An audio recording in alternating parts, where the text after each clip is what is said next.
এখানে হয় পাওয়ারটা যেটা আছে সেটা এক বেড়ে যাবে, মানে x to the power N plus one হয়ে যাবে, আর এই যে নতুন পাওয়ার হলো সেইটা ডিভিশনে চলে আসবে।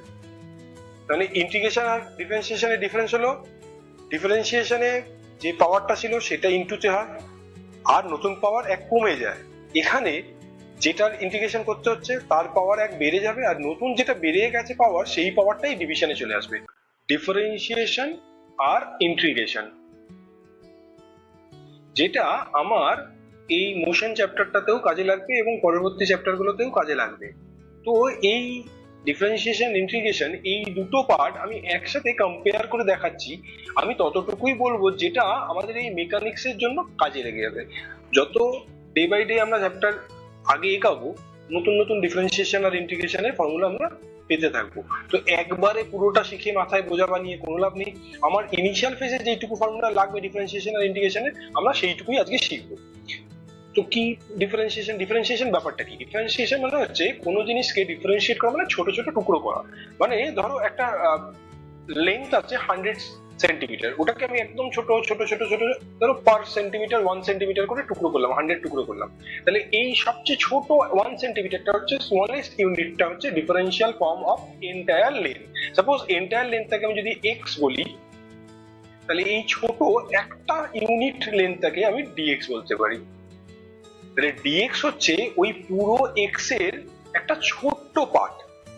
ডিএক্স হলো আমার ওই এক্স এর ছোট্ট ইউনিট। তো এখানে ডিফারেন্সিয়েশনে ফাংশনটা লেখা হয় এইভাবে, ডি ডিভাইডেড বাই ডিএক্স, এটাকে ডিডিএক্স বলবো। ডিডিএক্স টা বেসিক্যালি একটা ফাংশন। ফাংশন বলতে কি বোঝাচ্ছে? ধরো আমি যেরকম বললাম, suppose sine 30 degree which means half, আমি জানি। তো আমি যদি বলি সাইন কি, হোয়াট ইজ সাইন? সাইন বলে কিছু হবে? সাইন সাইন হচ্ছে ফাংশন। এই 30 ডিগ্রিটা এটা হচ্ছে আমার ভেরিয়েবল। ফাংশনটা যখন ভেরিয়েবলের সাথে ম্যাচ করে, এটা একটা মিনিংফুল জিনিস তৈরি করলো যার ভ্যালু হচ্ছে হাফ।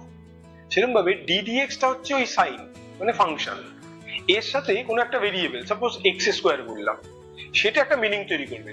এটা কি তৈরি করবে? ডিডিএক্স অফ এক্স স্কোয়ার হয় 2x। কি করে হলো?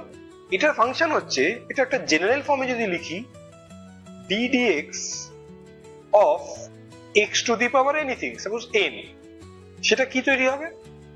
n x to the power n minus 1। কি হচ্ছে কেসটা এখানে? x এর পাওয়ার n ছিল, যে পাওয়ারটা থাকবে সেটা সামনে চলে আসবে, আর x এর নতুন পাওয়ার আগে যা প্রিভিয়াস পাওয়ার ছিল ওর থেকে এক কমে যাবে। আগে পাওয়ার ছিল n, তাহলে নতুন পাওয়ার হয়ে গেছে দেখো n minus 1। সেম জিনিসটা আমার এখানে অ্যাপ্লাই হয়েছে। আমি x স্কোয়ারের ডিফারেন্সিয়েশন করেছিলাম, ddx of x স্কোয়ার, তো পাওয়ার 2 সেটা আগে বসে গেছে, আর x এর নতুন পাওয়ার 2 থেকে কমে 1 হয়ে গেছে, দেখো x এর পাওয়ার 1 হয়ে গেছে, সেই জন্য 2x দাঁড়িয়েছে। ওকে, আচ্ছা, এটাই যদি আমি ddx of ধরো 5x to the power minus 2 দিলাম, এবার কি হবে? ফার্স্ট অফ অল এই যে কনস্ট্যান্টটা লিখেছি 5, ভেরিয়েবলের আগে কনস্ট্যান্টটা লিখেছি, এটা বাইরে বেরিয়ে যাবে সোজা, 5 বাইরে বেরিয়ে গেল। এবার x to the power minus 2 কি বলেছিলাম, পাওয়ার যেটা থাকবে সেটা ইনটুতে চলে আসবে, তাহলে ইনটু করে লিখবো minus 2 ইনটু x এর নতুন পাওয়ার 1 কমে যাবে, x to the power minus 2 ছিল, আরো 1 কমে গিয়ে x to the power minus 3, তাহলে এটা আমার দাঁড়ালো actually minus 10 x to the power minus 3। ওকে, এই হচ্ছে ডিফারেন্সিয়েশন। এবার ধরো তোমাকে বললো ddx of only 5 দিয়েছে, x নেই, সেক্ষেত্রে কি হবে আনসার? 0। শুধু কনস্ট্যান্টে ডিফারেন্সিয়েশন বেসিক্যালি 0 হয়। কেন? তুমি যদি এই রুলসটাতেও যেটা দেখালাম সেটাও যদি দেখো, 5টা বাইরে বেরোবে, এখানে কিছু নেই মানে হচ্ছে x to the power 0 আছে, তো x to the power 0 থাকলে পাওয়ারটা তো আগে চলে আসবে, 5 into 0 ইন্টু সামথিং যাই হোক না কেন, 5 into 0 করলেই তো 0 হয়ে যায়। সেই জন্য বেসিক্যালি কোনো কনস্ট্যান্টের, সেটা ddx of 10 বললাম, তাহলেও 0। ওকে, তার মানে আমার ফর্মুলা কি তৈরি হলো? ddx of x to the power n is n x to the power n minus 1। ওকে, তার এরকম অ্যাপ্লিকেশন দেখালাম। এবার এটাই ইন্টিগ্রেশনে দেখি, এই জায়গাটা একটু মুছি। বেশ, ইন্টিগ্রেশন হচ্ছে ডিফারেন্সিয়েশনের ঠিক উল্টো। উল্টো মানে এই যে ডিফারেন্সিয়েশন আমি বলেছিলাম ছোট ছোট পার্ট গুলোকে, মানে একটা বড় জিনিসকে ছোট ছোট টুকরো করেছিলাম, এক একটা ছোট টুকরো হচ্ছে ডিএক্স, সেটাই হচ্ছে DX by D by DX হচ্ছে এই ফাংশনটা। এখানে ইন্টিগ্রেশন হচ্ছে উল্টো, মানে এই ছোট ছোট টুকরো গুলোকে আমি অ্যাড করছি, তাহলে কি তৈরি হবে, ওই বড় স্কেলটা তৈরি হয়ে যাবে। তার মানে এই ডিএক্স ডিএক্স ডিএক্স এইগুলোকে সাম করতে থাকবো, তাতে গিয়ে তৈরি হবে এক্স। তো এর ফাংশনটা কিরকম দেখতে হয়, এর ফাংশনটা দেখতে হয় এইভাবে, সামথিং এখানে লিখলাম suppose x to the power n dx, মানে এর ফাংশনটা দেখতে হচ্ছে এই জিনিসটা, এই পুরোটা হচ্ছে ফাংশন। আগেরটা ddx ছিল ফাংশন, ফাংশন লেখার পাশে আমি ভেরিয়েবল লিখেছিলাম। এখানে ওরকম হয় না, এখানে ফাংশনটা এরকম দেখতে হয়, এরকম একটা সাইন dx, আর ফাংশনটার পেটের ভেতরে দেখো আমি লিখেছি dx, মানে ভেরিয়েবলটা x to the power n। ঠিক আছে, তো এটার আনসার কি হয়, ইন্টিগ্রেশনে কি বলেছিলাম, পাওয়ার যেটা থাকবে সেটা ইনটুতে আসবে আর নতুন পাওয়ার এক কমে যাবে। এখানে হয় পাওয়ারটা যেটা আছে সেটা এক বেড়ে যাবে, মানে x to the power n plus 1 হয়ে যাবে, আর এই যে নতুন পাওয়ার হলো সেইটা ডিভিশনে চলে আসবে। মানে ইন্টিগ্রেশন আর ডিফারেন্সিয়েশনের ডিফারেন্স হলো, ডিফারেন্সিয়েশনে যে পাওয়ারটা ছিল সেটা ইনটুতে হয় আর নতুন পাওয়ার এক কমে যায়। এখানে যেটার ইন্টিগ্রেশন করতে হচ্ছে তার পাওয়ার এক বেড়ে যাবে আর নতুন যেটা বেড়ে গেছে পাওয়ার সেই পাওয়ারটাই ডিভিশনে চলে আসবে। মানে এটাই যদি এক্সাম্পল করি, এক্স স্কোয়ারটার এক্স স্কোয়ার ডিএক্স এর ইন্টিগ্রেশন হচ্ছে, তো x square is the variable, এর ইন্টিগ্রেশন করলে কি হবে বললাম, পাওয়ার এক বেড়ে যাবে মানে এক্স কিউব হয়ে যাবে, আর নতুন পাওয়ার কি হয়ে যাবে, ডিভাইড হয়ে যাবে 3। ওকে, তো এখানে যে এক্সাম্পলটা করেছিলাম একটু আগে সেটাকে যদি ট্রাই করি, মানে যেহেতু আমি বললাম যে ইন্টিগ্রেশন ডিফারেন্সিয়েশনেরই অপোজিট, তো এরই অপোজিটটা ট্রাই করছি মানে দেখাই, একটু মুছে নিই।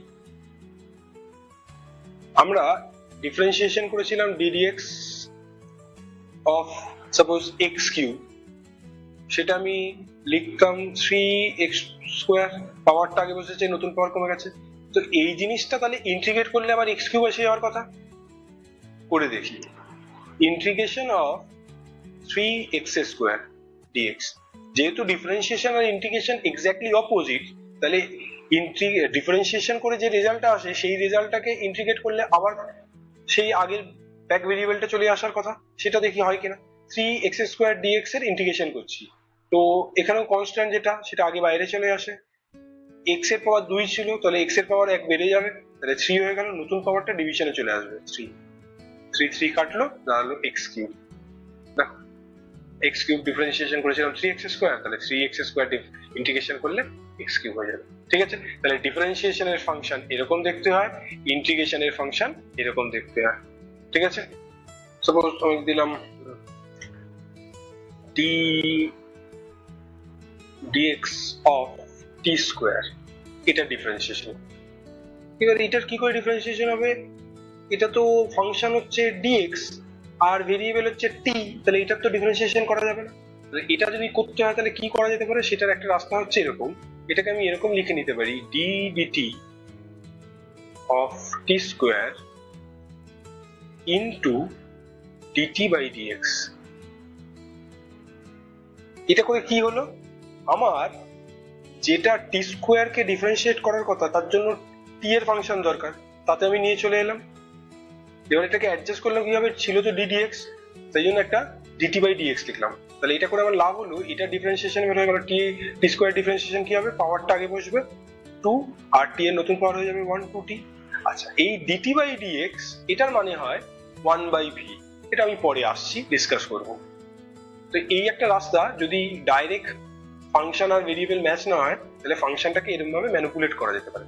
আচ্ছা, ইন্টিগ্রেশনের আমরা যেরকম শিখলাম, suppose x to the power -3 dx এর ইন্টিগ্রেশন করতে বলেছে, তো এই যে ইন্টিগ্রেশন করছি, ইন্টিগ্রেশন মানে বলেছিলাম অ্যাডিশন, বেসিক্যালি সামেশন আর ইন্টিগ্রেশন মোরাললেস সেম থিং। সামেশনের ক্ষেত্রে সামেশনটা ডিস্টিংক্ট নাম্বারের অ্যাডিশন হয়, মানে 0 1 2 3 এরকম নাম্বার গুলো অ্যাড করা হচ্ছে সামেশন, সেখানে ইন্টিগ্রেশন হচ্ছে কন্টিনিউয়াস নাম্বারে, মানে 0 থেকে সাপোজ 10 অবধি কন্টিনিউ, তো কোটি কোটি নাম্বার হতে পারে, সব কটা number addition, that is continuous number of addition is called integration, whereas distinct number of addition is called summation. তো আমরা এখানে এই যে ইন্টিগ্রেশন করছি, তো এটা তো অ্যাড করছি মানে কোথা থেকে কতটা অ্যাড করছি সেটা বলার দরকার আছে। x⁻³ ইন্টিগ্রেশন করছি, তো এখানে আমি এই অ্যাডিশনটা কোথা থেকে কতটা, মানে এর ভ্যালুর রেঞ্জ, যে ভাই আমি 0 থেকে 10 অব্দি নাম্বারগুলো অ্যাড করব, বা এই এরিয়া থেকে এই এরিয়া অব্দি ক্যালকুলেট করব, সেরকম ভাবে এখানে একটা লিমিট বসানোর দরকার হয়। সেই লিমিটটা এরকম, ধরো x এর ভ্যালু 1 থেকে x এর ভ্যালু 3, এত অব্দি x এর ভ্যালু রয়েছে, তুমি এবার ইন্টিগ্রেট করো। তো সেক্ষেত্রে কি করা যায়, আমি কি বলেছি, ইন্টিগ্রেশনে পাওয়ার 1 বেড়ে যায়, তাহলে -3 ছিল 1 বাড়লে -2 হয়ে যাবে, নতুন পাওয়ারটা ডিভাইডে চলে আসবে। ওকে, এবার এই যে লিমিটটা ছিল 1 আর 3, সেটা লিমিটটা কিভাবে লিখবো, x এর এখানে থার্ড ব্র্যাকেট দিয়ে 1 আর 3, তাহলে -½ বাইরে বেরিয়ে গেল।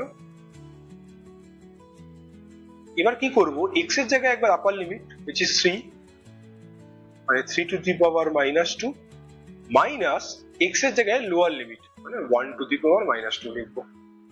তার মানে এটা কি দাঁড়ালো, এটা দাঁড়ালো -½ এখানে দাঁড়ালো x 3 টু দি পাওয়ার -2 মানে 1/3 স্কয়ার মানে 9, 1/9 minus 1 to the power something, তো 1ই হবে। তাহলে এটা সিম্পলিফাই করলে যায়। তাই লিমিট বসানোটা বুঝলাম। আর একটা এক্সাম্পল দেখাই, ধরো ইন্টিগ্রেশন অফ dt দিয়েছে, কিছু লেখা নেই, লিমিট দিল 0 টু 10, তো এই যে কিছু নেই, তার মানে কনস্ট্যান্ট 1 আছে, তাই না? এর ইন্টিগ্রেশন কি হবে, কনস্ট্যান্টটা বাইরে বেরিয়ে যাবে। এবার dt এর ইন্টিগ্রেশন, dt বা dx, এটা কি বলেছিলাম, ওই ছোট ছোট টুকরোগুলো, তো সেগুলো সাম করলে কি হবে, পুরো ফাংশনটা চলে আসার কথা। dx অ্যাড করলে x হয়, dt অ্যাড করলে তার মানে t হবে, তাহলে 1t। ঠিক আছে, লিমিট বসবে তাহলে t এর 0 টু 10, দ্যাট মিন্স t এর জায়গায় একবার আপার লিমিট বসবে মানে 10, মাইনাস t এর জায়গায় একবার লোয়ার লিমিট বসবে 0, মানে আনসার হবে 10। তার মানে integration of only dx belongs to x। ওকে, এই হলো আমার ইন্টিগ্রেশনের পার্ট, ডিফারেন্সিয়েশনের পার্ট। ক্লিয়ার হয়েছে? নেক্সট ভিডিওতে আমরা একদম বেসিক্স থেকে স্টার্ট করব motion in a straight line. Subscribe to